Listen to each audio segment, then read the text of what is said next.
Mahasiswaan dan Pak Leman selaku Wakapolmas serta Pak Pri selaku guru senior dan juga teman-teman yang luar biasa. Terima kasih Bapak Ibu atas kehadiran panjenengan semua dalam kegiatan menyebarkan pemahaman dan penerapan pengalaman budaya positif. Salah satu tugas dari guru penggerak bersama saya Agusinika Sulistiawati, CGP Angkatan 11 dari SDN Mojo 3, Surabaya. Sebelum saya memaparkan, lebih enaknya kita SBing dulu ya Pak. Konsentrasi. Saya punya sedikit game. Nah nanti gamenya itu supaya diikuti dengan seksama dan dengan tempo yang santai-santainya Pak. Konsentrasi. Kalau tidak konsentrasi maka akan ambiar. Konsentrasi. Kalau tidak konsentrasi maka akan bau terasi Bapak. Tangan ke atas semuanya. Tangannya ke atas, 2 boleh Bapak? 2 boleh. Lalu ke samping, ke depan, ke atas lagi, diputar, stop, putar, stop, pegang dagu, pegang dagu ya. Naik ke atas lagi, putar, stop, pegang telinga. Oke, berarti sudah konsen ya Pak. Saya akan memaparkan tentang budaya positif, tetapi sebelum saya memaparkan tentang budaya positif, kira-kira menurut Bapak Ibu apa sih budaya positif itu? Monggo. Budaya positif adalah suatu kebiasaan atau perilaku, semua perilaku atau semua budidaya dari manusia yang bernilai baik. Terima kasih. Tepat sekali. Ibu Yuni.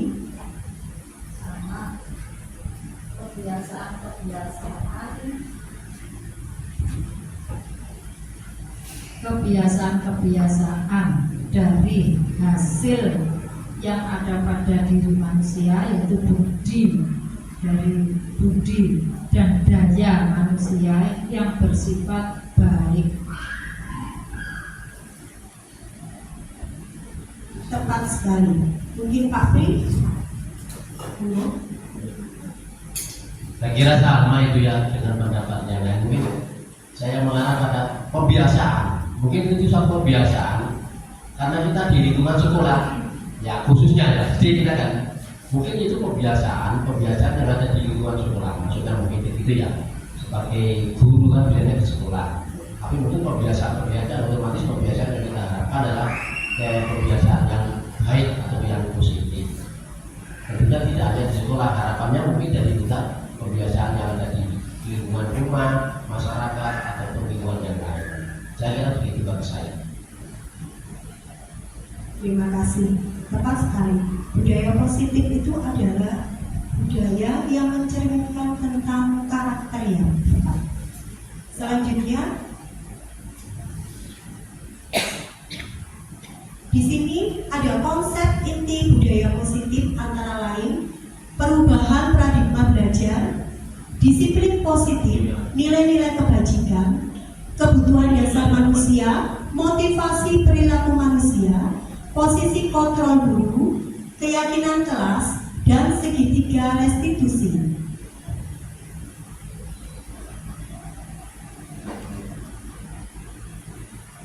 Pembelajaran dengan paradigma baru. Selama ini ya Bapak, kita menggunakan itu masih paradigma lama. Mungkin Bapak pernah mendengarkan, Bapak Ibu pernah mendengarkan pembelajaran yang berpihak pada murid dan juga pembelajaran yang berpihak pada guru. Kira-kira menurut pemahaman Bapak Ibu, pembelajaran yang berpihak berpihak pada murid itu yang bagaimana? Monggo, siapa? Bapak, kamu berat adalah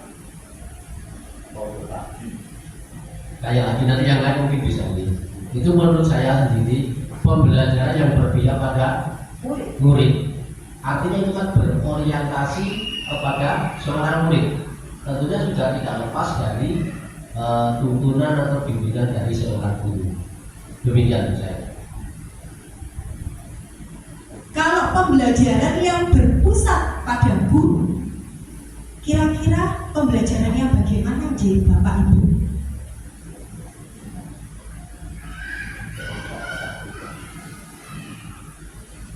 Pembelajaran yang berpusat pada murid dan pembelajaran yang berpusat pada guru. Ini yang membedakan kita pada kurikulum 13 dan kurikulum Merdeka. Pada kurikulum 13 kita itu pembelajarannya berpihak pada guru. Guru yang lebih aktif, guru yang lebih berperan. Tetapi pada pembelajaran kurikulum Merdeka itu murid yang aktif, guru hanya sebagai fasilitator, guru hanya sebagai pengarah, mengarahkan saja, memberikan model saja. Semua ada pada murid, sehingga dari hal yang berpusat pada murid dan berpusat pada guru itu terlihat pada perkembangan kurikulum saat ini. Terima kasih. Terima kasih Bu Yuni, Pak Bim. Tetapi idealnya sekarang ini kan pemerintah ininya pembelajaran itu yang bersifat atau yang berpihak pada murid ya, Bapak Ibu. Dan pembelajaran itulah yang disebut dengan pembelajaran berdiferensiasi. Pembelajaran dalam paradigma baru yang tujuannya adalah anak didik kita sesuai dengan profil pelajar Pancasila.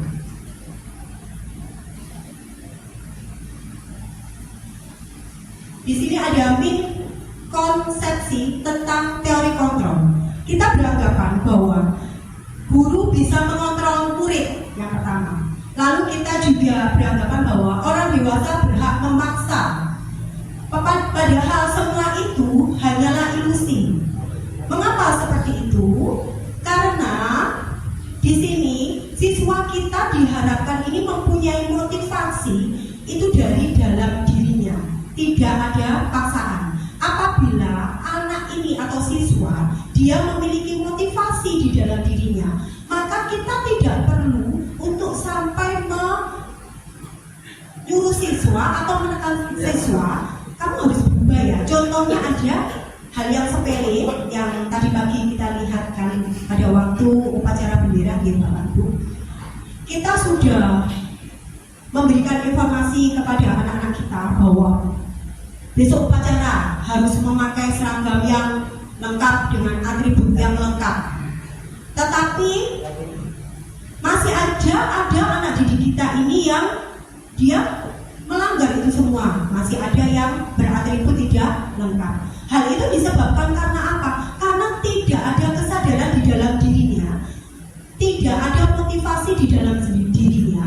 Jadi dia itu hanya melakukan itu karena ada perasaan takut dimarahi, takut dihukum. Padahal untuk menuju ke budaya positif itu harus ada kesadaran dari siswa itu terlebih dahulu. Hal ini berhubungan dengan mengubah paradigma stimulus respon kepada pendekatan teori kontrol Bapak Ibu. Yang awalnya kita menganggap bahwa semuanya itu harus sama, pemikirannya harus sama dengan kita. Padahal tidak bisa seperti itu. Tidak semua pemikiran kita ini harus kita samakan ke anak didik kita. Selanjutnya ada disiplin positif. Kalau berhubungan dengan disiplin positif itu berhubungan dengan disiplin ini pasti kan tata tertib, peraturan, gitu Bapak, pasti seperti itu. Dan kita pasti menekankan kepada anak-anak kita ini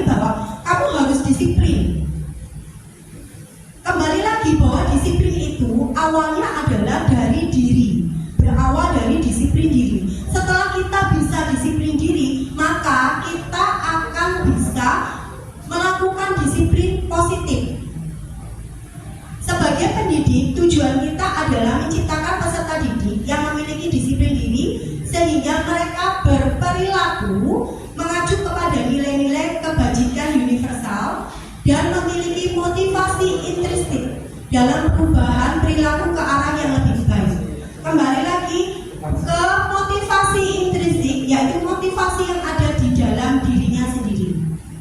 Tanpa ada paksaan, tanpa takut dimarahi, kesadaran bahwa ini adalah tanggung jawab saya. Next, selanjutnya yaitu nilai-nilai kebajikan. Nilai-nilai kebajikan ini banyak sekali ya Bapak. Yang saya ambil salah satunya adalah nilai-nilai kebajikan yang berprofil Pancasila. Tentunya kalau berprofil Pancasila itu sesuai dengan tujuan kurikulum ya. Apa ya kira-kira kalau berprofil Pancasila itu nilai-nilai kebajikannya gitu? Bertanggung jawab, lalu apalagi Bapak? Beriman dan bertakwa, bergotong royong, mandiri, lalu kreatif, lalu bernalar kritis. Itu kalau yang profil pelajar Pancasila. Tetapi kalau keterampilan hidup, maka nilai-nilai kebajikannya adalah anak memiliki peduli terhadap sesamanya, terhadap lingkungannya, bisa mengambil keputusan tanpa menyulitkan dirinya, tanpa merugikan dirinya, dan juga tanpa merugikan orang lain.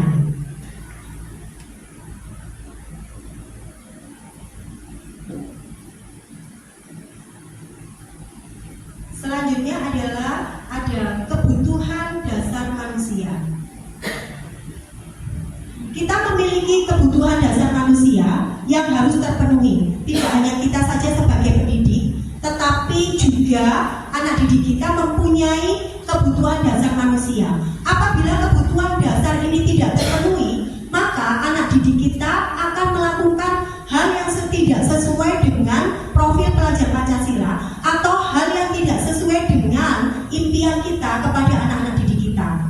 Apa sih yang dimaksud dengan kebutuhan dasar manusia? Segala sesuatu yang kita lakukan untuk mendapatkan apa yang kita inginkan. Seluruh tindakan yang kita lakukan memiliki tujuan tertentu, dan semua usaha terbaik yang kita lakukan adalah dalam rangka agar kebutuhan dasar kita terpenuhi dengan baik.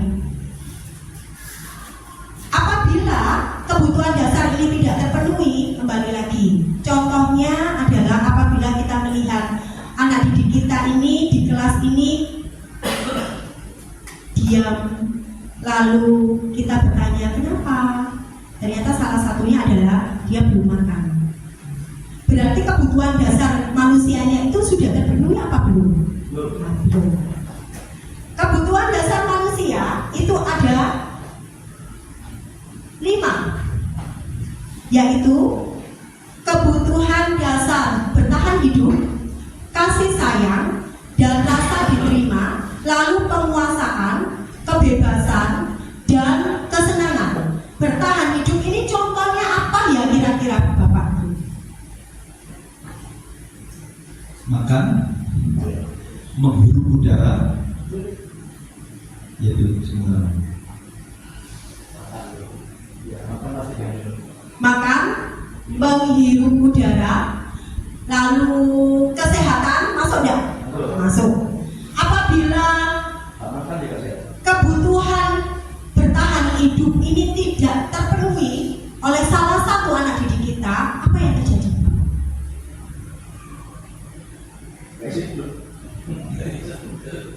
Kira-kira anak didik kita kalau menerima pelajaran umpamanya belum makan ini bisa konsen nggak kira-kira?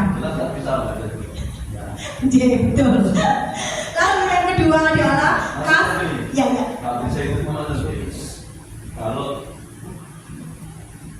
jadi mengapa saya tidak bisa hidup? Itu begini maksudnya ya. Kita lihat dari sisi mana dulu. Ketika kehidupan itu di dalam kelas, maka kelas tidak akan bisa hidup. Partisipasi peserta didik pasti tidak ada karena kebutuhan dasarnya belum terpenuhi. Termasuk pula di dalam menerima atau di dalam mencari ilmu atau menyampaikan materi atau berekspresi, pasti peserta didik itu tidak akan pernah bisa mengekspresikan dirinya atau dia di dalam belajarnya. Nah, ketika itu tidak terjadi, sama dengan tidak ada kehidupan di dalam kelas. Terima kasih. Terima kasih Pak Leman. Dan yang kedua adalah kasih sayang dan rasa terima kasih. Kira-kira untuk rasa terima kasih dan kasih sayang ini apa kebutuhan dari anak didik kita yang harus dipenuhi? Ya. Perhatian. Apalagi? Kasih sayang. Ya. Kerjasama. Ya. Anak didik kita membutuhkan perhatian, membutuhkan kerjasama, karena setiap anak ini pasti dia mempunyai masalah. Dia membutuhkan diperhatikan, dia membutuhkan disayang, dia membutuhkan diterima, dan dia juga membutuhkan kerjasama antar temannya. Salah satu contohnya seperti ini. Apabila di dalam sebuah kelompok ada salah satu anak didik kita ini yang diam, dia merasa dia tidak diterima, dia merasa dia tidak diajak kerjasama. Apakah berhasil kira-kira dalam pembelajaran itu? Tidak, tidak. Karena apa? Karena salah satu dari kebutuhan dasarnya tidak terpenuhi. Lalu yang ketiga adalah penguasaan. Yang masuk ke dalam penguasaan ini kira-kira apa, Bapak Ibu? Penguasaan itu adalah penguasaan dalam hal positif dan penguasaan dalam hal negatif. Penguasaan dalam hal negatif itu rasanya seperti dia berkuasa sok jagoan. Kalau penguasaan dalam hal yang positif berarti dia mampu untuk menangani segala apa yang ada pada kebutuhan dasar itu untuk mencapai kebutuhan, mencapai disiplin yang positif. Tapi kalau penguasaan dalam bidang yang negatif itu akan bisa menjatuhkan diri sendiri. Jadi penguasaan itu ada dua. Ya, ini kalau kita arahnya di disiplin positif atau budaya positif, maka yang kita ambil adalah penguasaan yang bersifat positif. Terima kasih Bu Lili, sangat jelas sekali. Berarti penguasaan yang dimaksud di sini adalah untuk kebutuhan anak siswa kita adalah dia mampu untuk diberi untuk tugas. Dia ingin sekali dapat melaksanakan tugas yang kita berikan. Dia ingin menonjolkan, dia ingin menunjukkan bahwa saya ini mampu seperti itu. Lalu kebebasan. Kebutuhan dasar manusia, kebebasan yang keempat adalah yang dimaksud dengan kebebasan di sini adalah mandiri, rasa senang. Apabila siswa dia belajar dengan rasa senang, maka kebutuhan dasarnya sudah terpenuhi. Mandiri, siswa diberi kebebasan untuk dia berkolaborasi dengan temannya, satu kelompok, dia menciptakan karya yang inovatif, yang kiranya bagi siswa tersebut ini sangatlah hasil saya yang kreatif yang perlu saya tunjukkan di depan kelas. Untuk yang kelima adalah kesenangan. Kesenangan ini apa ya kira-kira? Kebutuhan dasar apa kira-kira kalau kesenangan? Contohnya.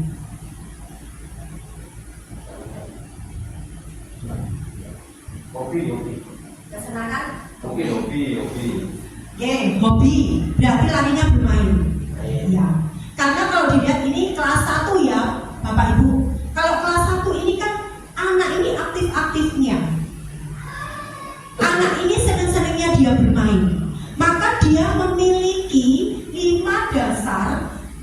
manusia, yaitu kesenangan. Dia ingin bercanda dengan temannya, dia ingin bermain dengan temannya, dan dia ingin tertawa dengan temannya. Kita tidak bisa membatasi itu semuanya, karena ini adalah salah satu 5 kebutuhan dasar manusia. Selanjutnya, dari kelima dasar kebutuhan manusia berhubungan dengan motivasi perilaku manusia yang tadi saya katakan di awal, bahwa ada motivasi intrinsik dan ada motivasi eksintrik. Motivasi intrinsik itu adalah motivasi yang berasal dari dalam dirinya. Itu adalah kesadaran dari dirinya sendiri, memotivasi dirinya sendiri bahwa dia ingin berubah menjadi yang lebih baik. Tetapi untuk motivasi estetik itu dia dari mana? Motivasi yang dari luar. Dia melakukannya itu untuk menghindari ketidaknyamanan. Dia melakukan apa yang kita perintahkan atau yang kita inginkan, itu adalah salah satunya. Karena apa? Karena untuk menghindari ketidaknyamanan dan juga ingin mendapat imbalan atau hadiah dari kita sebagai pendidik. Tetapi kalau motivasi intrinsik itu sudah ada di dalam dirinya sendiri, Bapak Ibu. Kita nggak usah menyuruh pun, siswa juga akan sadar dengan sendirinya. Kita nggak usah sulit-sulit mengontrol, kita tidak usah sulit-sulit memberi hadiah, tidak perlu seperti itu. Karena sudah tertanam di dalam dirinya akan rasa tanggung jawab yang dia miliki. Berkaitan dengan motivasi perilaku manusia, di sini ada 3, yaitu hukuman, lalu konsekuensi, dan restitusi. Kalau hukuman kita sudah tahu ya Bapak Ibu, hukuman itu pasti kan hari keliling lapangan berapa kali? Nah, nyapu, lalu push up, ngosek kamar mandi, menulis 100 kali, seperti itu. Berhubungan dengan juga bersifat satu arah. Jadi kita yang memberi hukuman, tetapi kita tidak mendengarkan alasan dari siswa tersebut. Lalu konsekuensi hampir sama nggak kira-kira Bapak dengan hukuman? Oh, beda. Yang membedakan bagaimana?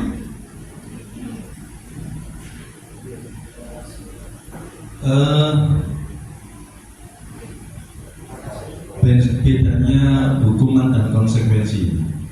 Hukuman itu bersifat panis yang diterima oleh seseorang dengan kesepakatan bersama. Kalau konsekuensi itu bukan hukuman. Konsekuensi itu adalah akibat atau dampak dari setiap perbuatan positif. Kalau perbuatan positif, konsekuensinya juga positif. Nah, tidak mungkin kita gunakan kalau kita menyamakan perbuatan positif dihukum positif. Nah, tidak mungkin. Jadi kalau hukuman tadi ada kesepakatan bersama, aturan bersama, yang apabila dilanggar maka hukumannya juga ada kesepakatan bersama. Kalau konsekuensi itu lebih umum lagi ya daripada hukuman tadi. Bisa juga dikatakan perbuatan yang melanggar sesuatu itu berkonsekuensi buruk bisa, tetapi tidak selalu mesti kayak gitu. Terima kasih, pasti buruk. Berarti kalau konsekuensi ini kan terencana seperti itu ya Bapak? Ya, setiap perbuatan itu ada konsekuensi lah. Berarti akibat apabila siswa tersebut tidak melakukan atau melanggar peraturan kalau seperti itu. negatif kan? Ya. Kalau positif kan juga berkonsekuensi. Ya. Mungkin ini salah. Apa yang dilakukan? Coba nih. Iya. Jangan dulu aja. Terima kasih. Jadi pandangan saya, hukuman itu kan intinya memberi seseorang atau siswa atau siapapun kan menjadi jerat, Ya. sehingga dia mempunyai perasaan kapok, sehingga dia nyaman dia. Itu kalau hukuman. Sehingga telinga pernah begini sehingga dia itu kapok, pernah diri tidak lakukan lagi mungkin. Tergantung juga dari kebiasaannya, yang positif atau tidak. Tapi kalau konsekuensi mungkin ya itu yang mendekati ke hukuman ya, tapi masih tidak membuat seseorang itu tidak pas-pas, tidak galau, tidak nyaman, tapi mungkin masih membuat agak nyaman itu kalau konsekuensi dengan hukuman. Berarti tidak terlalu berat gitu ya? Iya, anak masih dibuat nyaman. Tapi kalau dari hukuman itu mungkin anak ya tidak rasa takut. Seperti itu. Ya, terima kasih. Ya. Terima kasih atas komentarnya Pak Leman dan Pak Pri. Ya memang kalau konsekuensi ini kan terencana ya dan tidak terlalu memberatkan. Di samping itu anak sudah tahu bahwa kalau saya melanggar peraturan maka akan ada konsekuensinya. Beda dengan hukuman. Kalau hukuman ini kan agak-agak berat gitu kan. Tetapi di sini ada restitusi. Apakah restitusi? Saya baru belajarnya itu ya di sini loh. Ya. Apakah restitusi? Itu mengulang. Jadi itu mengulang perbuatan yang telah dilakukan. Yang telah dilakukan. Jadi misalnya kita mendapat restitusi. Ya. Kalau dia itu melanggar aturan, itu diberi pengulangan perbuatannya sampai dia tidak melakukan hal yang sama. Terima kasih Bu. Tapi dengan ini ya, dengan catatan bahwa di ini ya, ditanyakan alasannya. Kalau restitusi itu seperti itu, jadi menciptakan kondisi bagi siswa untuk memperbaiki kesalahannya. Yang dimaksud dengan restitusi itu ternyata seperti itu Bapak Ibu. Menciptakan kondisi bagi murid untuk memperbaiki kesalahannya dan juga kolaborasi yang mengajarkan murid untuk mencari solusinya sendiri. Nggak berbalik. Tidak. Kalau bahasa saya restitusi itu jadi begini, kita memberikan bahasa lainnya begini, kita memberi rehabilitasi.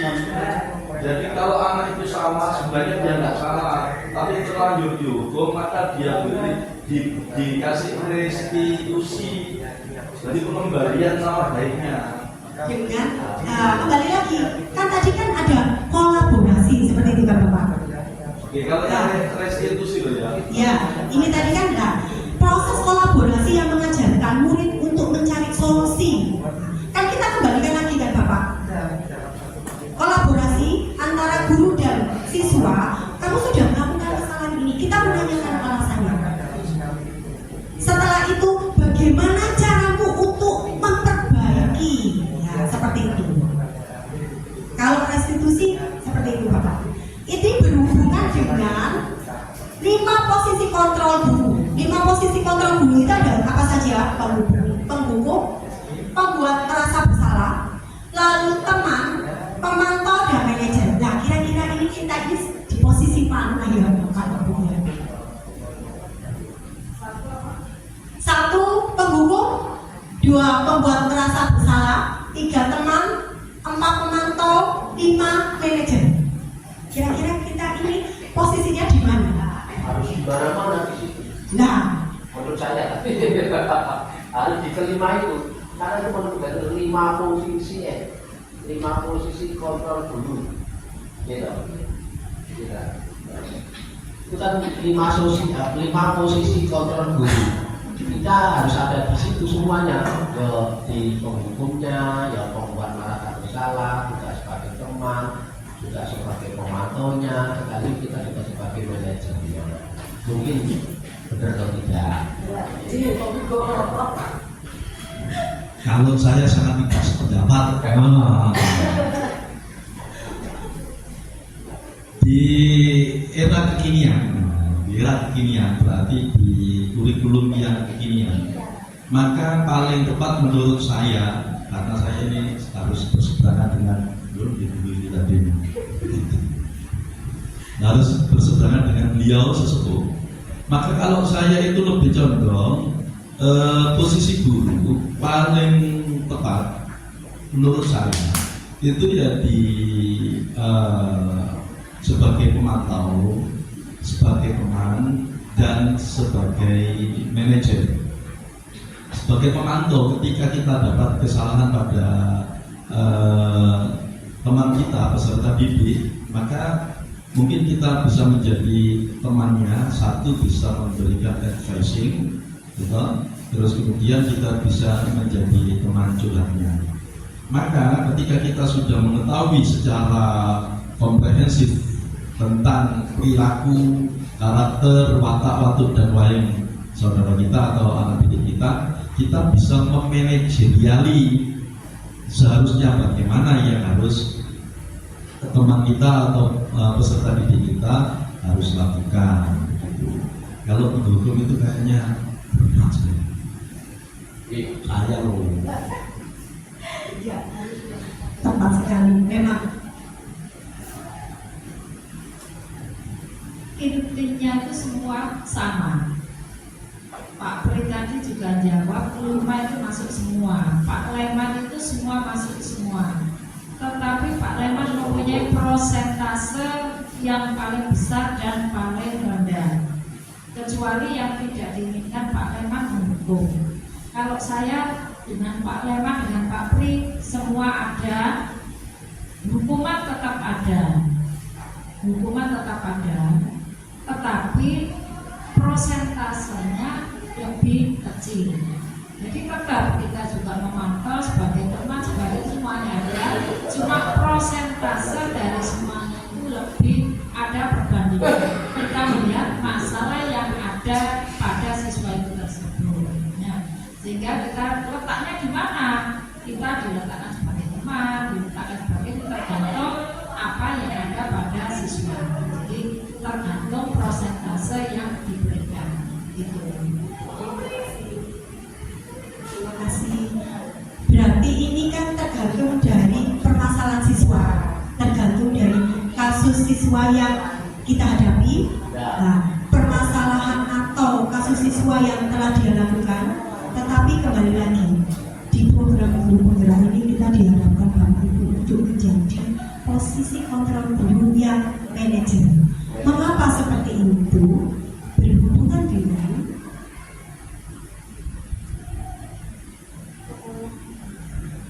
contohnya, saya tunjukkan dulu contohnya.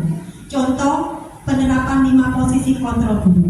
Kalau untuk penghukuman itu kan hormat pada bendera selama 1 jam, lari keliling lapangan, push up, menyapu, seperti itu.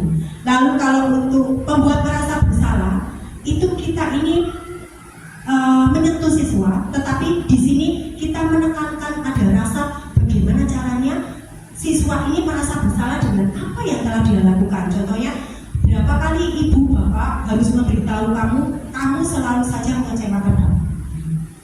Ada kata-kata yang menekankan siswa ini dia merasa bersalah. Contoh selanjutnya yaitu teman. Kalau teman ini kan layaknya kita sebagai guru ini, tetapi ya memaafkan lah, kayak teman itu kan kalau sesama teman ini kan membuat kesalahan kita memaafkan lah. Ayo dong ikut aturan sekolah mengajar. Ayo dong ikut aturan sekolah, tolong bantu ibu bapak ya seperti ini. Ya sudah, tidak apa-apa. Lain kali jangan sampai berbuat seperti ini lagi. Itu kalau kita di posisi kontrol sebagai teman. Apabila kita sebagai pemantau, kamu sudah melanggar peraturan sekolah, kamu tahu konsekuensinya kan? Setelah upacara kamu beli atributnya ke koperasi dan jangan diulangi lagi. Jadi kita memantau bahwa anak itu telah melanggar peraturan, tidak sesuai dengan tata tertib. Beda halnya dengan manajer. Kalau manajer, apa kamu tahu kesalahanmu? Kita bertanya dulu Bapak Ibu alasannya.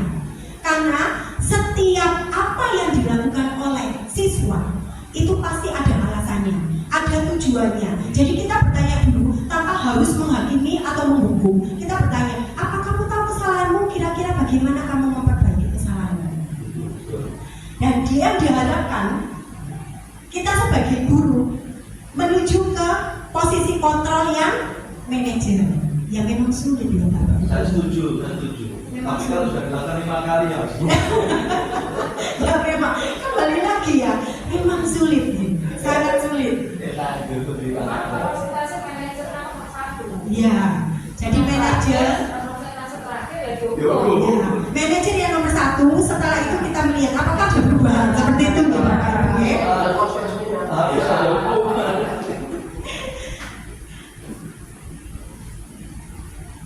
Di sini ada kalimat posisi kontrol apakah kamu?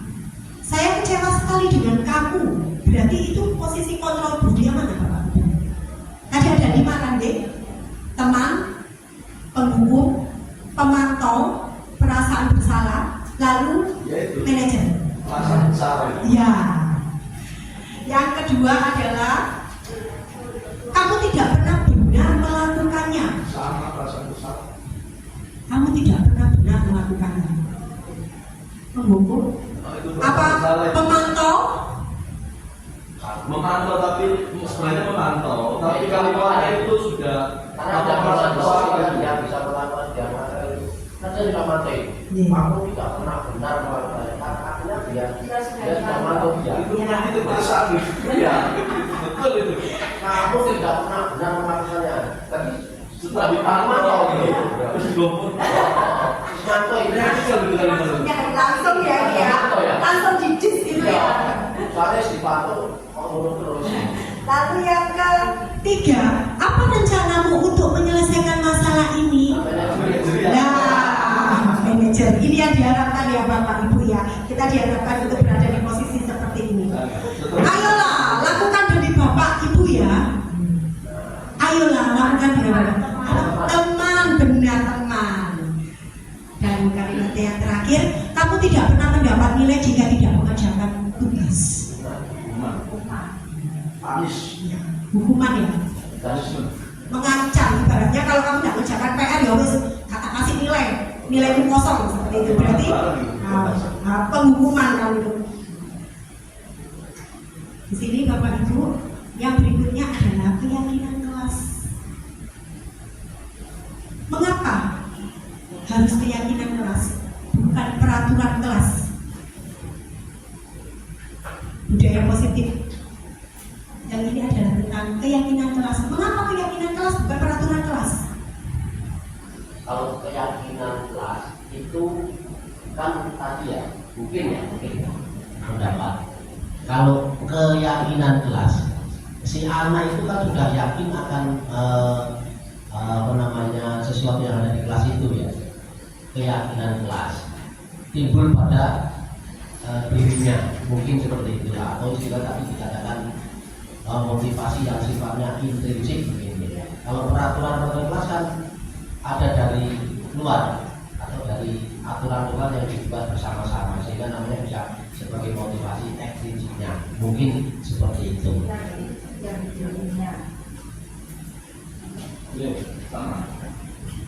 Ya sama dengan Bapak Supriyanto. Jadi sesungguhnya itu dua-duanya itu harus diterapkan, bukan terus kemudian kalimatnya bukan peraturannya. Memang pertama istilahnya itu keyakinan berbuat baik, kemauan berbuat baik itu harus ditanamkan dari dalam diri sendiri, sehingga yang keluar ketika inputnya bagus maka outputnya juga bagus. Nah, tapi bukan berarti tidak ada peraturan. Sebenarnya itu kalau saya. Jadi mohon maaf ini kan di syuting. Kalimat ini kan menurut saya, mohon maaf ya yang meeting ya, nanti pasti dibaca oleh Bapak Ibu dosen. Ini seperti opini penggiringan yang harus menghilangkan peraturan. Jangan. Keyakinan tetap harus ditanamkan, peraturan juga tetap harus diadakan. Sehingga apa? Sifat dasar manusia itu ya salah. Jadi tetap harus ada peraturan, nggak bisa.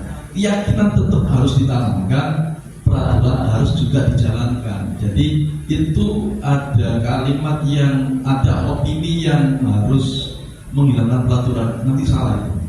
Dan dan itu sudah sifat dasar manusia, harus ada aturan. Ketika tidak ada aturan, maka kehidupan ini tidak akan pernah teratur, ya. Karena sifat dasar manusia adalah berbuat salah. Tetapi keyakinan tetap harus ditanamkan supaya bisa meminimalisir kesalahan. Terima kasih. Terima kasih. Awalnya saya juga seperti itu, Pak Heri. Awalnya juga seperti itu. Peraturan itu kan lebih mengarahkan siswa kita ini supaya dia itu lebih tertata seperti itu. Tetapi di program guru penggerak ini, keyakinan itu berasal dari peraturan kelas. Jadi keyakinan itu berasal dari peraturan kelas sehingga menjadi kesepakatan kelas. Setelah itu menjadi keyakinan kelas. Kalau peraturan ini kan hanya satu arah saja, tanpa kita melihat kebutuhan dasar dari siswa kita. Ibaratnya kita ini terlalu memaksa seperti itu.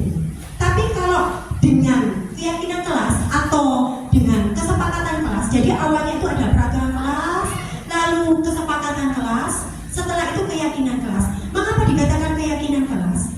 Supaya siswa kita ini yakin, oh ini loh yang sudah kita sepakati, dan itu yang sudah saya yakini itu adalah benar. Di dalam keyakinan kelas itu ada norma-norma yang tertera. Salah satu contohnya adalah berbicara sopan. Tetapi kembali lagi harus dari peraturan kelas. Harus dari kesepakatan kelas. Setelah kesepakatan kelas dibuat, lalu menuju ke keyakinan kelas. Nah, kalau kesepakatan ini sudah kita, apa kesepakatanmu? Lalu keyakinan. Oh ya, ini keyakinan yang sudah saya buat bersama dengan guru dan bersama dengan teman-teman. Yang saya yakini benar, maka harus saya lakukan. Tetapi kalau peraturan itu hanya satu arah saja. Awalnya saya juga seperti itu, memang. Ternyata beda. Kita harus menerapkannya bukan lagi peraturan, tetapi keyakinan kelas seperti itu.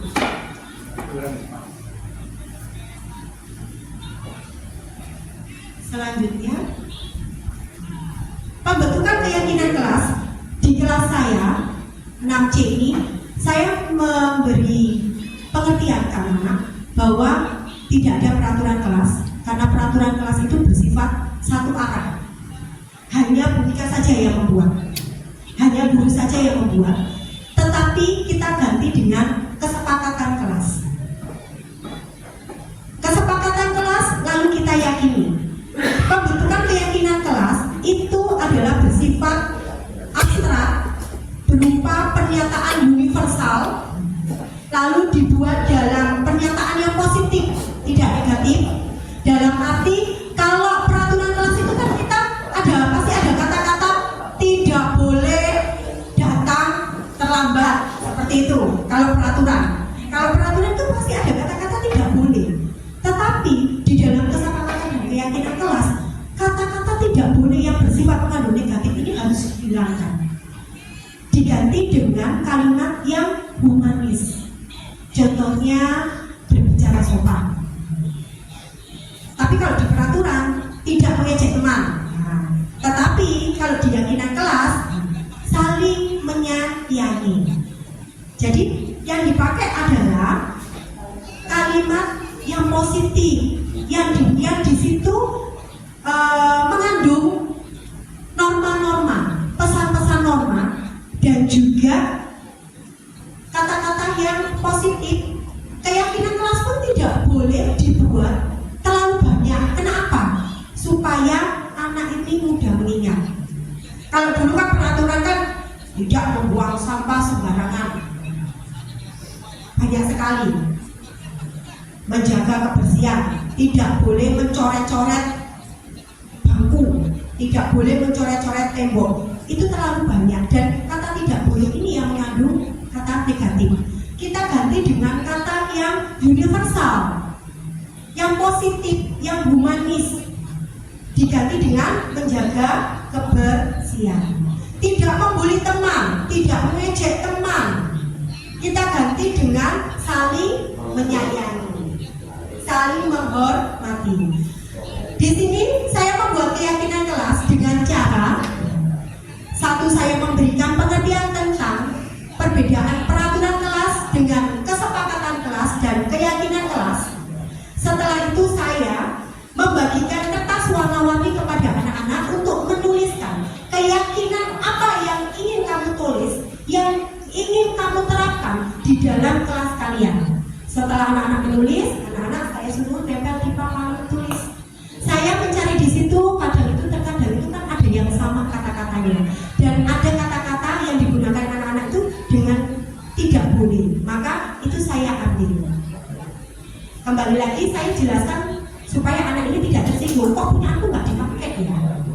Setelah itu, untuk mengabsahkan keyakinan kelas ini, saya meminta anak-anak untuk menandatangani bahwa ini adalah keyakinan yang kalian anggap sudah benar, sudah kalian yakini, dan kalian lakukan dengan rasa tanggung jawab. Baru setelah itu ditempel. Ini nanti berhubungan dengan segitiga restitusi kita sebagai guru untuk menyelesaikan permasalahan. Berikutnya segitiga restitusi. Segitiga restitusi adalah suatu proses dialog yang dijalankan oleh guru agar dapat menghasilkan murid yang mandiri dan bertanggung jawab. Tahap-tahap segitiga restitusi, Bapak Ibu, ada 3. Yang pertama adalah menstabilkan identitas berdasarkan prinsip membuat kesalahan adalah bagian dari proses pembelajaran. Jadi apabila ada siswa yang membuat masalah, kita sebagai guru harus di posisi manajer dan melakukan 3 tahap ini, segitiga restitusi. Berdasarkan prinsip membuat kesalahan adalah bagian dari proses pembelajaran. Kira-kira apa ya kata-kata yang kita berikan kepada anak-anak? Berbuat salah itu wajar. Lalu tidak ada manusia yang sempurna. Bapak Ibu guru juga pernah kok dulu melakukan kesalahan seperti itu. Lalu kamu berhak merasa seperti itu. Apabila Bapak Ibu guru berada di posisi kalian, pasti juga Bapak Ibu guru ini akan melakukan hal yang seperti kalian lakukan. Tahap yang kedua adalah validasi tindakan yang salah berdasarkan prinsip setiap perilaku berupaya memenuhi suatu kebutuhan tertentu. Alasannya ya Pak. Di sini kita menanyakan alasannya. Jadi yang pertama tadi itu ibaratnya kita ini merayu siswa dulu. Kita memaklumi dulu apa yang dia lakukan dengan kata-kata yang oh ya wajar, berbuat salah itu wajar kok, tidak apa-apa. Setelah itu, setelah anak ini ada rasa nyaman ke kita, barulah kita memberikan validasi tindakan yang salah. Kamu pasti punya alasan kamu melakukan hal seperti itu. Lalu kamu melakukannya karena mempertahankan sesuatu yang penting bagi kamu. Kata-kata yang kita berikan seperti itu. Selanjutnya ada tahap yang ketiga.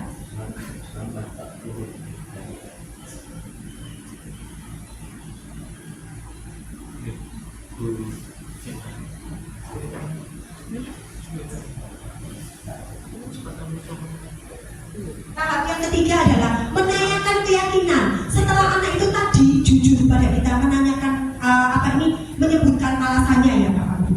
Nah, kita menanyakan keyakinan. Kira-kira ya, keyakinan apa yang sudah kamu langgar? Kan kita sebelumnya itu sudah membuat keyakinan bersama. Lalu kamu berbuat seperti itu, keyakinan apa kira-kira yang kamu langgar? Dan juga kita menanyakan keyakinan, juga kita menanyakan, mengembalikan kepada siswa itu tadi solusi apa yang akan kamu lakukan. Kata-katanya apa keyakinan kelas kita, dikembalikan lagi kepada siswa, diingatkan lagi kepada siswa, keyakinan apa yang sudah kamu langgar. Lalu kamu ingin menjadi orang yang seperti apa? Nilai-nilai apa saja yang telah kita sepakati? Seperti itu.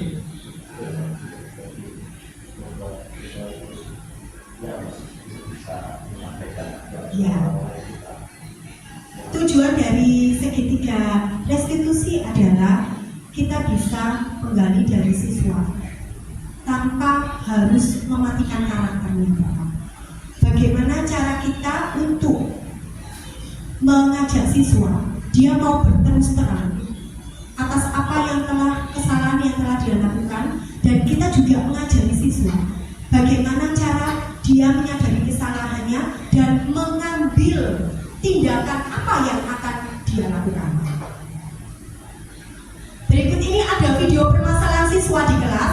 Tadi sampun saya jelaskan 3 tahapan segitiga restitusi. Saya kembalikan ke Bapak Ibu. Saya pertontonkan video permasalahan siswa di kelas saya. Ada 2. Yang pertama adalah siswa mencontek, dan kedua adalah siswa bertengkar saat jam istirahat. Dan saya meminta untuk Bapak Ibu melakukan segitiga restitusi secara lisan. Yang pertama adalah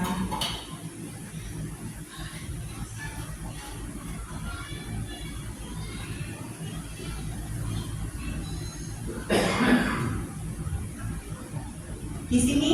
Mohon maaf kalau tidak keluar suaranya ya.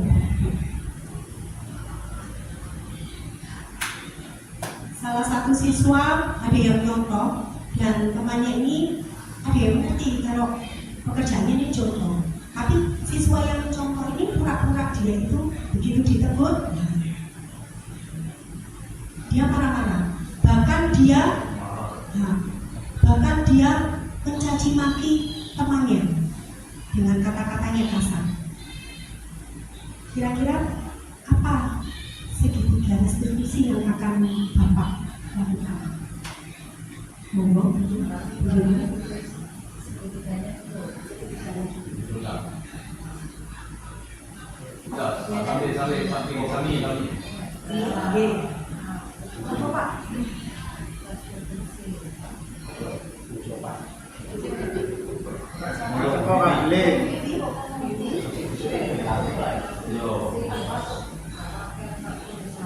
Menstabilkan identitas,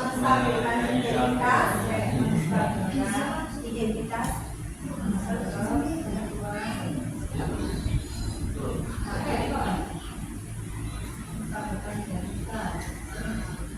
Ya, tapi kurikulum merdeka itu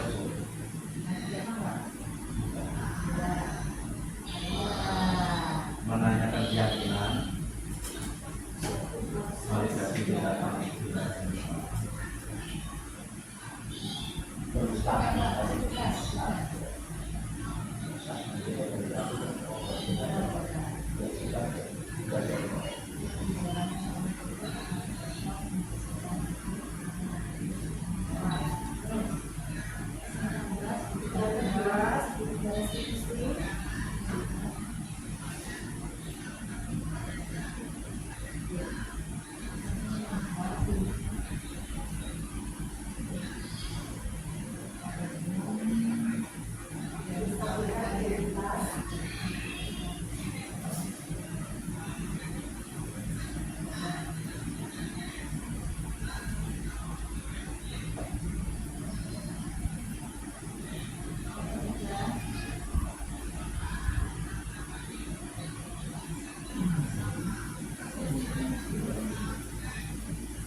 Kalau saya melihat dari ketiganya itu, yang satu coba saya bacanya dulu benar, yang ke satu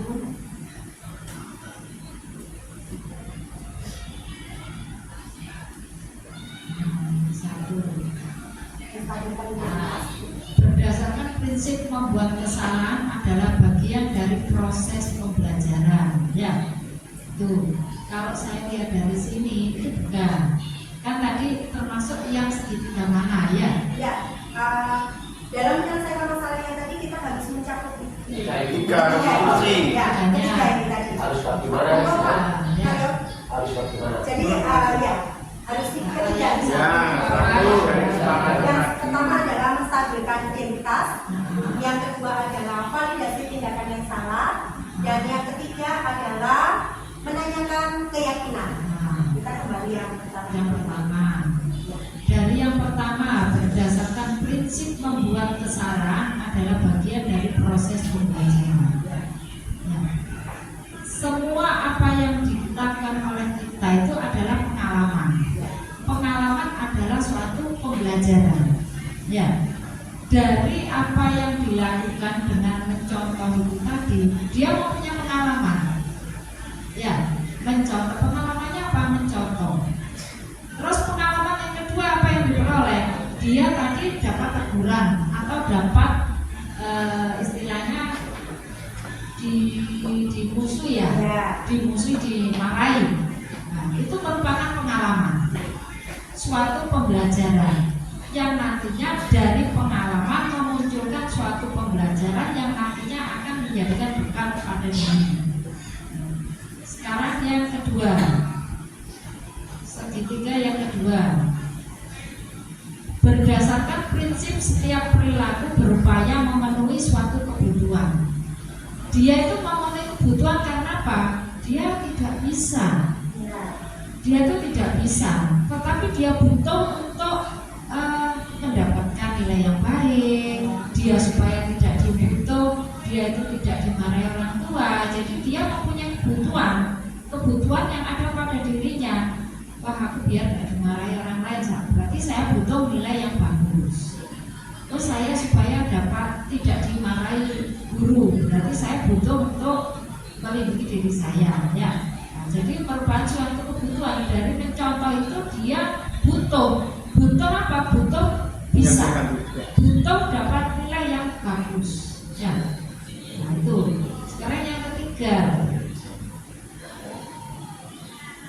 Berdasarkan prinsip teori kontrol bahwa pada dasarnya kita termotivasi secara intrinsik akan menjadikan motivasi, yaitu tadi karena dia tadi mencontoh, akan mempunyai pengalaman mencontoh, akan digunakan untuk pembelajaran. Setelah itu dia dimarahi, akan termotivasi.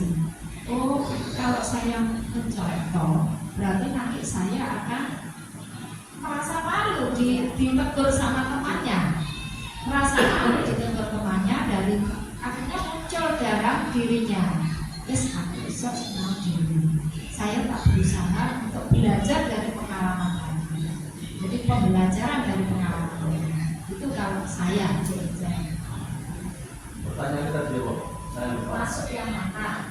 Ini masuk sendiri, Kalau kita pertanyaannya, apabila kita menghadapi ini kasus yang saya berikan kasus yang kedua ya Pak, saya sebut dulu. Pertanyaannya, apabila Bapak Ibu itu ada masalah murid yang seperti ini, maka diharapkan itu kita untuk bisa melakukan tahap 3, segitiga restitusi tadi, ya kan? Otomatis kan kita memanggil siswa ya Bapak Ibu, kita akan memanggil siswa. Lalu apa yang akan kita katakan kepada siswa tersebut?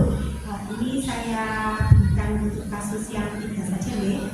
Di sini. Kalau itu saya diri, yang tadi sama, sebenarnya sama. Apa tiga rectangle. Restitusi. Nah, dari segitiga restitusi tadi, tetap kita itu ya ternyata bisa melakukan apa istilahnya tindakan-tindakan sesuai dengan konsep yang ada. Jadi dari yang awal kalau saya itu dari yang apa itu melakukan kesalahan tadi, pasti kita akan tanya, kamu pasti punya alasan untuk melakukan hal salah itu dan seterusnya. Baru kemudian pertanyaan berikutnya, kalau kita ingin mencari solusi, maka apa itu namanya, kebijakan identitas. Pertanyaan berikutnya yang kita berikan adalah setelah kita kayak detektif tadi menanyakan macam-macam, akhirnya berbuat salah itu wajar. Baru kemudian pada keyakinan, penetapan keyakinan. Jadi urutannya seperti itu. Kalau andai saja saya gurunya tidak mampu mempunyai ilmu kayak panjenengan itu ya. Ya, terima kasih. Tepat sekali ini Pak Iman. Memang kita kalau siswa tersebut, tapi yang saya ambil ini adalah yang saya lakukan pada segitiga restitusi ini adalah anak yang mencontek juga saya beri tiga segitiga restitusi. Begitu halnya juga yang siswa yang sudah marah-marah dengan temannya, yang sudah berbicara kotor dan sudah mencaci maki. Karena apa? Kedua-duanya ini juga melanggar keyakinan kelas yang sudah disepakati. Tetapi mereka mempunyai alasan. Salah satunya adalah yang mencontek karena dia tidak belajar. Tetapi yang dicontek alasannya adalah saya ini sudah belajar susah-susah Bu. Kok enak nih? Setiap bulan ada untuk saya terus. Akhirnya dia terbuka. Alasannya seperti itu, dia terbuka. Saya menanyakan, lalu keyakinan kelas apa yang sudah kalian langgar? Yang sekiranya berbicara sopan Bu, saya langgar karena saya sudah mencaci maki teman saya. Saya sudah berbicara kotor ke teman saya. Lalu kita tanyakan selanjutnya, setelah dia tahu akan keyakinan kelas yang dia langgar, kita menanyakan solusi apa kira-kira, tindakan apa kira-kira yang akan kamu ambil. Dia bilang saya nggak akan mengulangi hal yang seperti itu Bu. Saya akan berusaha untuk mengontrol emosi saya, dan saya akan juga meminta maaf kepada Nancy yang mencontek itu tadi. Untuk kasus yang kedua, di sini siswa kelas 6 bermain huruf. Kebetulan hurufnya itu adalah L, nama orang. Salah satunya yang Dava ini menyebutkan Lia. Yang Lilo terkenal dengan emosinya, dia tidak terima seakan-akan nama orang tuanya ini dilecehkan, dibuat permainan sama temannya, sehingga terjadilah pertengkaran di kelas. Saya panggil Lilonya, kenapa kamu melakukan seperti itu? Saya pertama tanya bagaimana kondisimu, karena dia kondisinya waktu itu tidak baik-baik saja setelah dia emosi. Saya mengatakan, tadi kita itu dengar dapat laporan dari ketua kelas, kamu bertengkar. Hal yang wajar untuk kamu melakukan kesalahan itu hal yang wajar. Setiap orang pasti melakukan kesalahan. Lalu dia berterus terang, alasanmu apa? Dia mengatakan bahwa nama ibunya ini dia merasa bahwa nama ibunya ini dipermainkan, sehingga dia emosi tidak bisa mengontrol. Lalu dia hampir memukul temannya. Saya bertanya, keyakinan kelas apa yang sudah dilanggar? Yaitu saling menyayangi. Saya tanya, bentuknya apa kira-kira solusi yang kalian ambil? Yang kamu ambil apa? Saya akan meminta maaf dan saya tidak akan mengulangi hal seperti itu lagi. Saya harus lebih belajar untuk sabar.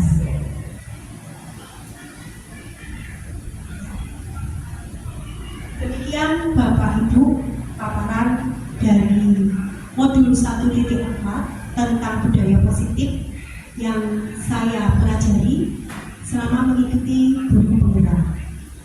Dalam penerapan program disiplin positif, hendaknya guru memiliki standar kepribadian profesional dan sosial yang baik, di mana guru mampu merefleksi dirinya dalam posisi kontrol saat ini, bagaimana perjalanan dirinya sebagai among atau manajer yang menuntun murid-muridnya menjadi insan yang mandiri, merdeka, dan bertanggung jawab.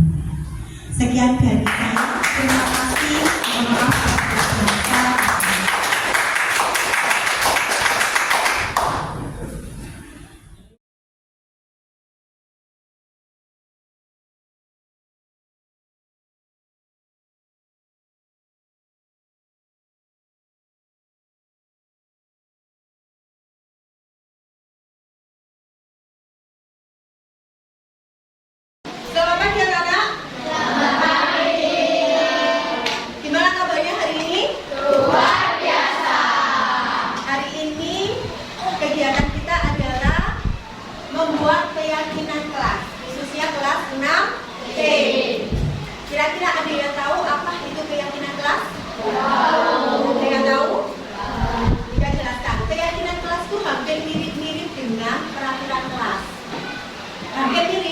Tetapi ada perbedaan.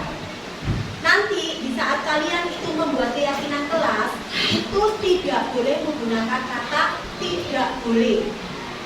Ya, jangan menggunakan kata tidak boleh. Kalau keyakinan kelas itu, yang kalian menggunakan kata-katanya adalah kata-kata yang universal, kata-kata yang humanias.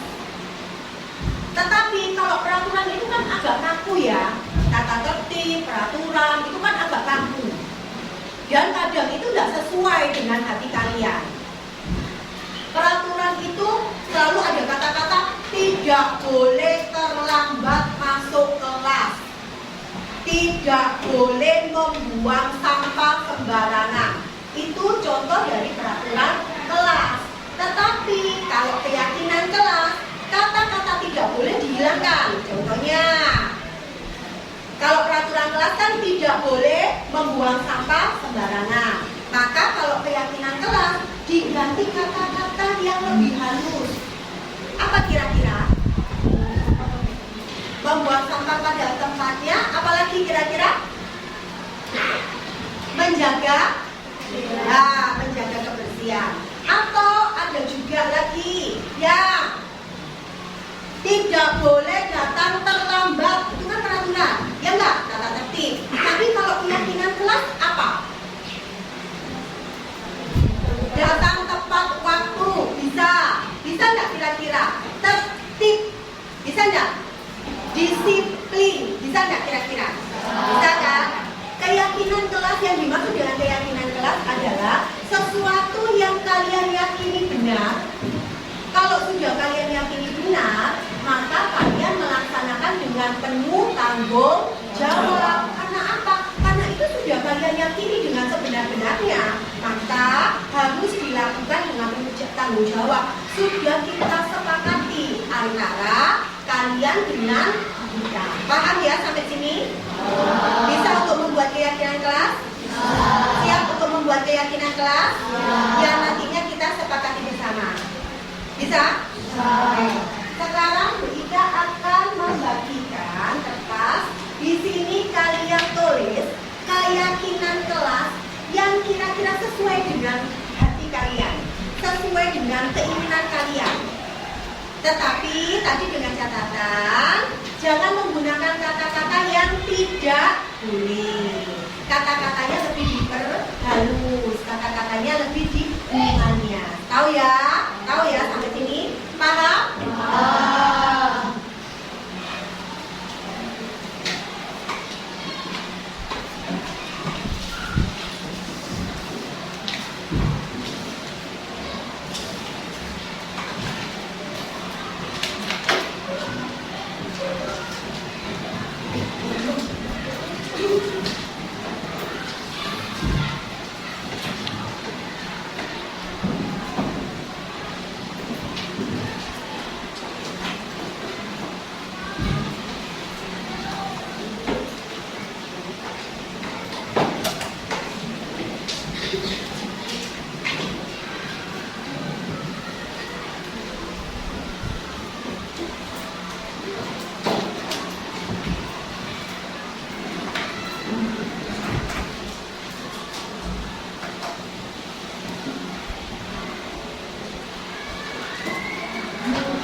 Satu siswa hanya membuat satu keyakinan saja, tidak usah membuat dua. Karena apa? Setelah kalian menulis, maka akan ditempel di sini. Apabila ada yang sama, maka yang dipakai hanya salah satu saja. Paham? Sudah ditulis? Kelompok satu sudah? Boleh ditempel.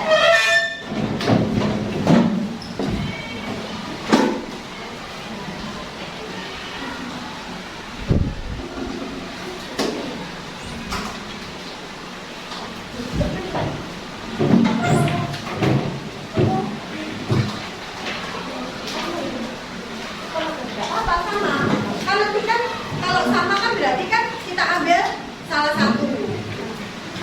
Siapa lagi yang sudah? Kelompok berapa 2 sudah? Ya, kelompok 2 yang sudah boleh dicatat di sini.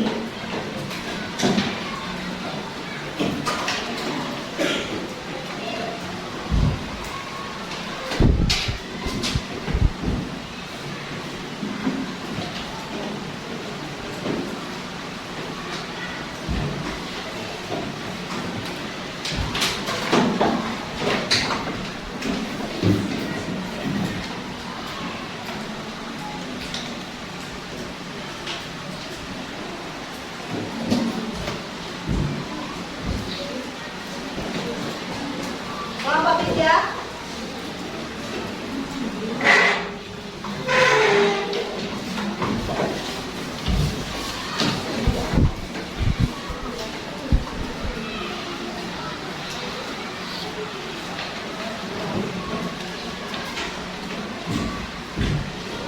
Kelompok 4.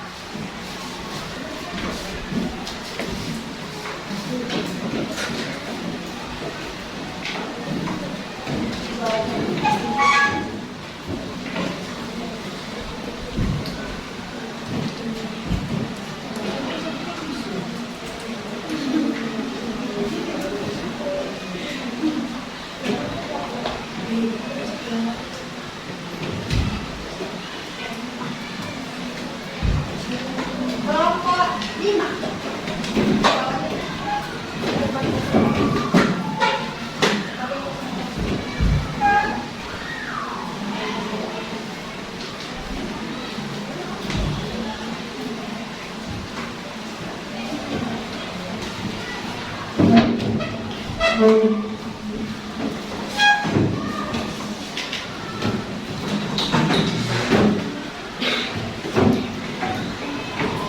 Ya, semua udah nempel kan?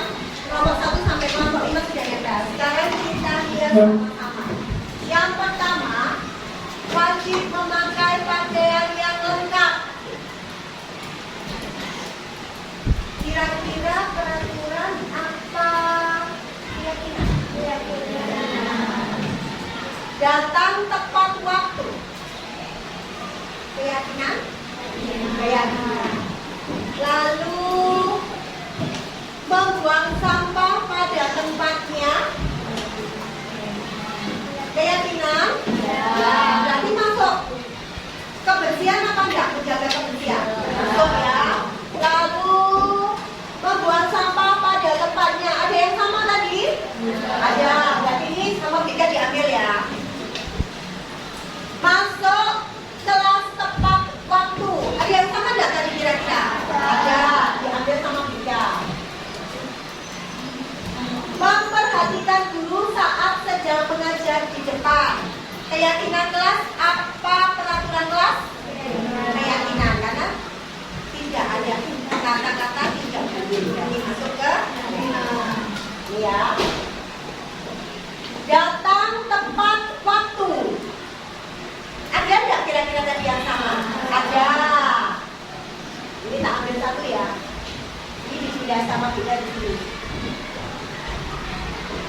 Membuang sampah pada tempatnya. Ada? Ada. Lalu ketika guru menerangkan di depan kelas, maka harus mendengarkan guru. Ada yang sama tadi? Ada. Memakai seragam atribut lengkap. Ada enggak?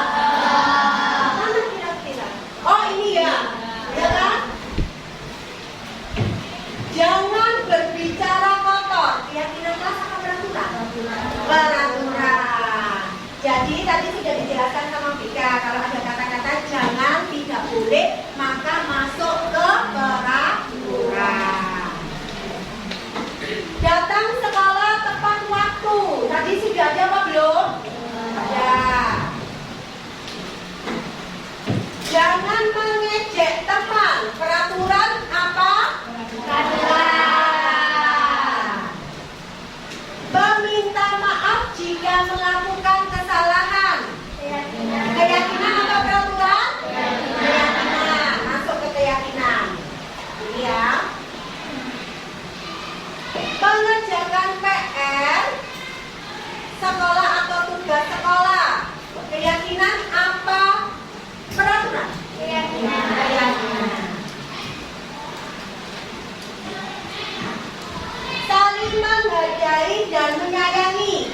Keyakinan apa peraturan?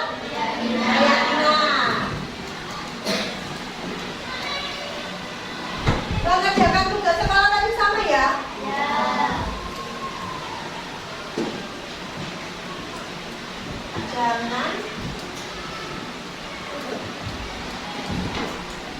Jangan bicara kotor. Itu tadi jangan berarti peraturan. Mendengarkan guru saat guru menjelaskan. Peraturan apa enggak? Mendengarkan guru saat guru menjelaskan. Peraturan apa keyakinan? Keyakinan.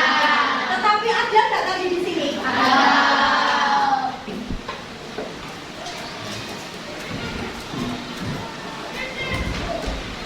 Menjaga sampah, buang sampah pada tempatnya. Sudah ada belum?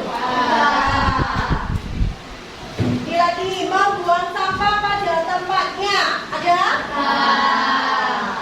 Lalu memperhatikan guru saat guru menjelaskan.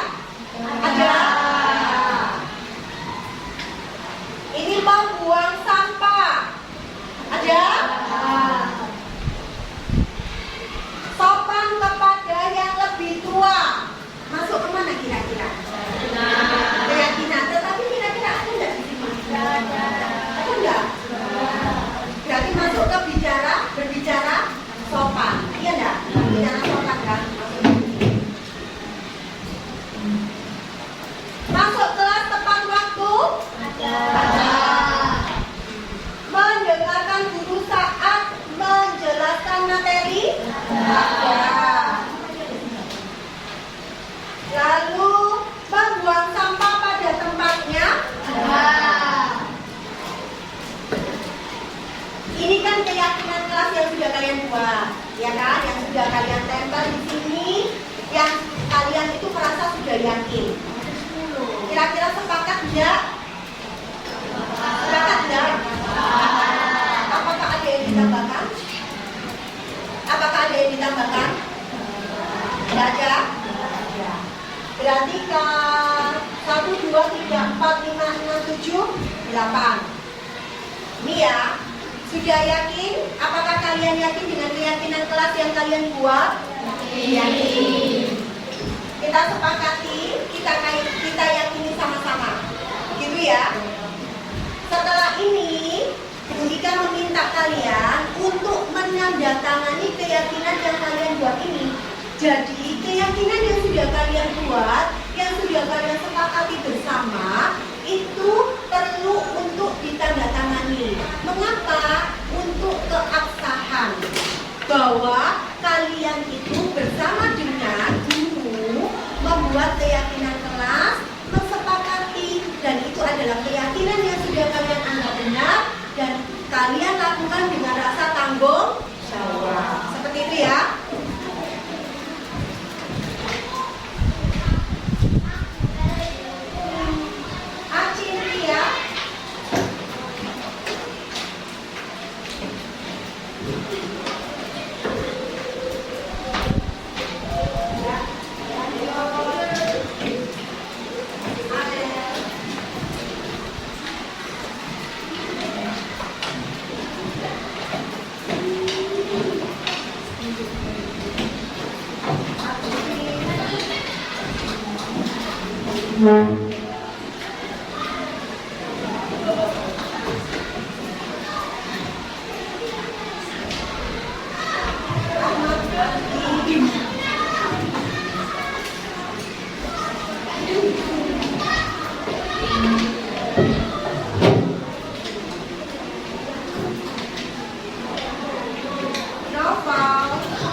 membuat keyakinan kelas yang benar-benar sudah kalian yakini dan sudah kalian tanda tangani.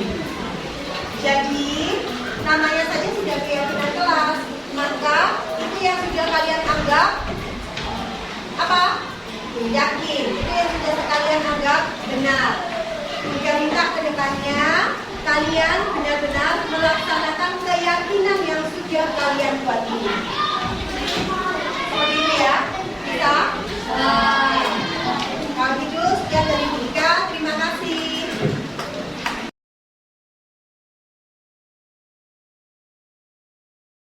Semua, perkenalkan nama saya Azria dari kelas 6C. Saya senang sekali ada keyakinan kelas membuat kelas saya menjadi bersih dan nyaman saat belajar. Nama saya Lilo, saya dari kelas 6C. Saya sangat senang sekali karena ada keyakinan kelas. Karena ada keyakinan kelas, saya bisa mengontrol emosi saya agar bisa saya dari kelas 6C. Adanya keyakinan kelas bisa membuat kelas lebih tertib dan tidak ada teman yang rame atau gaduh. Hai, saya Nikita dari kelas 6C. Saya senang karena ada keyakinan kelas membuat saya lebih disiplin. Selamat siang, saya Bapak Sulaiman, guru pengajar kelas 6 SDN Mojo 3, Kecamatan Gubeng, Surabaya. Berkaitan dengan apa yang dilakukan oleh Bu Agustin Ika tentang kegiatan pembelajaran sangat bagus sekali. Apa yang telah dipaparkan oleh Bu Ika sangat baik, dan performan Bu Ika dalam menyampaikan juga sangat baik.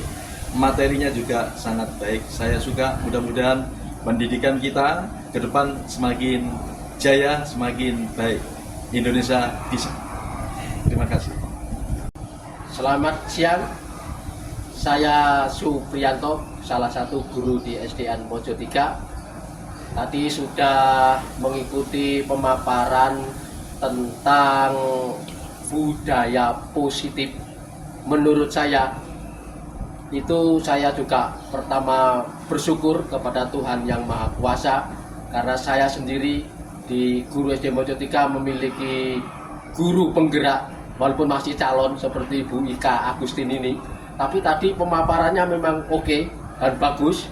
Mudah-mudahan seluruh guru di Mojo 3 dan pada umumnya akan tergerak juga untuk memiliki bagaimana mengeterapkan budaya positif yang tadi sudah ditaparkan oleh Ibu Ika Agustin. Cuma bagi saya yang menjadi tantangan adalah tadi saya ada masalah yang sekiranya pembiasaan daripada seorang siswa yang timbul dari diri siswa itu atau secara intrinsik istilahnya yang disampaikan oleh Ibu Ika tadi itu menjadi masalah juga. Yaitu apa masalahnya? Bagaimana kita akan bisa menciptakan budaya yang positif itu timbul dari diri siswa itu sendiri, sehingga itu mungkin masih menjadi tantangan kita bersama. Saya kira seperti itu, dan pemaparan pada siang hari ini oke, maju pendidikan Indonesia. Terima kasih.